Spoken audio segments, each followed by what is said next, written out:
بسم اللہ الرحمن الرحیم۔ السلام علیکم ورحمۃ اللہ وبرکاتہ۔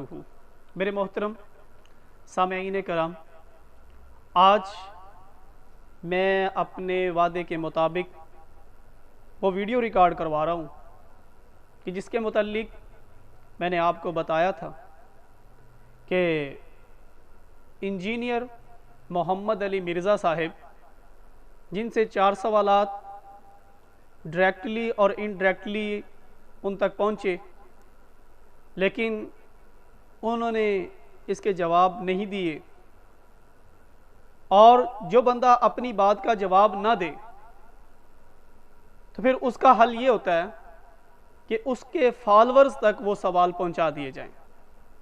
یہ میری جو آواز انشاءاللہ میں مرزا انجینئر کے فالورز تک پہنچا رہا ہوں، اور میں سمجھتا ہوں کہ جب ان کے فالورز تک یہ 4 سوالات پہنچیں گے تو پھر مرزا انجینئر کے فالورز ہی اس کے گاٹے فٹ ہوں گے، وہی اس کا جواب طلب کریں گے۔ سوالات کیا ہیں وہ میں آپ کے سامنے رکھنا چاہتا ہوں۔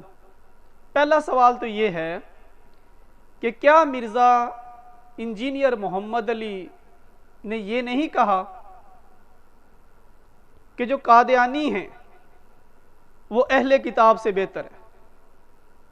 جہاں پہ میں ایک بات کرنے لگا ہوں کہ مرزا صاحب، آپ نے یہ کہا قادیانی جو ہیں وہ اہل کتاب سے بہتر ہیں۔ اب اہل کتاب کی لڑکی کے ساتھ نکاح بھی جائز ہے، ان کا ذبیحہ کھانا بھی جائز ہے، اور حضرت عیسیٰ علیہ السلام اور حضرت موسیٰ علیہ السلام اللہ کے برحق نبی ہیں، اور جو ان کے ماننے والے ہیں وہ غیر مسلم اس وقت ہوئے جب انہوں نے نبی اکرم صلی اللہ علیہ وآلہ وسلم کی نبوت کو ماننے سے انکار کر دیا۔ اب آپ قادیانی کو، غلام احمد کو کھڑا کر رہے ہیں حضرت عیسیٰ علیہ السلام کے مد مقابل اور حضرت موسیٰ علیہ السلام کے مد مقابل۔ ایک طرف 2 سچے نبی، اللہ کی طرف سے بھیجے ہوئے پیغمبر رسول، اور دوسری طرف وہ جھوٹا دجال۔ آپ کہتے ہو کہ قادیانیت بہتر ہے کس سے؟ اہل کتاب سے۔ آپ اب اس بات کا جواب دیں گے۔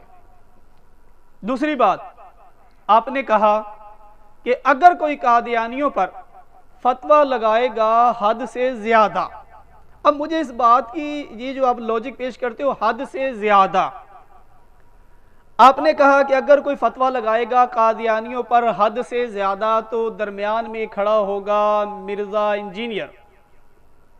ٹھیک ہے جی، کیا آپ نے یہ بات نہیں کہی کہ آپ درمیان میں کھڑے ہوگے؟ اس کا مطلب ہے کہ آپ قادیانیت کی راہ بھی ہموار کرتے ہو اور قادیانیت کی وکالت بھی کرتے ہو۔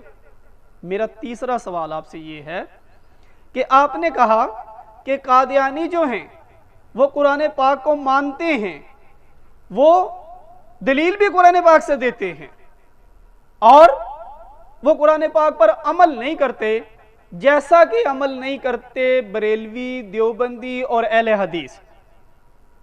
اچھا، یہاں پہ میں کہنا چاہتا ہوں کہ مرزا صاحب، پہلی بات تو یہ ہے کہ جو غیر مسلم اگر قرآن پاک سے دلیل پیش کرے تو کیا وہ آپ کی نظر میں قرآن کو ماننے والا ہوتا ہے؟ یہ میں آپ سے پوچھنا چاہتا ہوں کہ اگر کوئی شخص قرآن پاک سے غیر مسلم ہو کر کے قرآن پاک سے دلیل پیش کرے تو آپ کی نظر میں وہ قرآن پاک کو ماننے والا ہو گیا۔ اور دوسری بات، جیسا کہ وہ قادیانی غیر مسلم ہیں، کذاب ہیں، تو آپ ان کو کھڑا کر رہے ہو مسلمانوں کے برابر۔ کیسے؟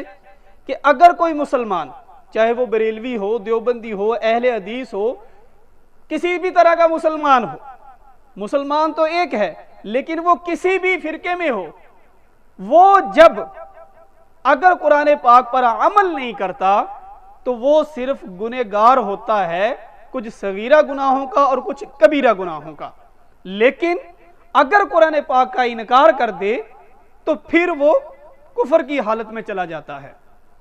تو قادیانی کیا صرف قرآن پاک کا انکار کرتے ہیں یا عمل نہیں کرتے؟ آپ کے بقول تو عمل نہیں کرتے، لیکن میں کہتا ہوں کہ وہ قرآن پاک کا انکار کرتے ہیں۔ وہ قرآن پاک کا انکار کرتے ہیں اس لیے وہ کافر ہیں، وہ قرآن پاک کا انکار کرتے ہیں اس لیے جھوٹی نبوت کی انہوں نے۔ اور یہ 30 سوال میرے آپ کے ساتھ ہو گئے، اور جہاں بات تھی کہ آپ نے یہ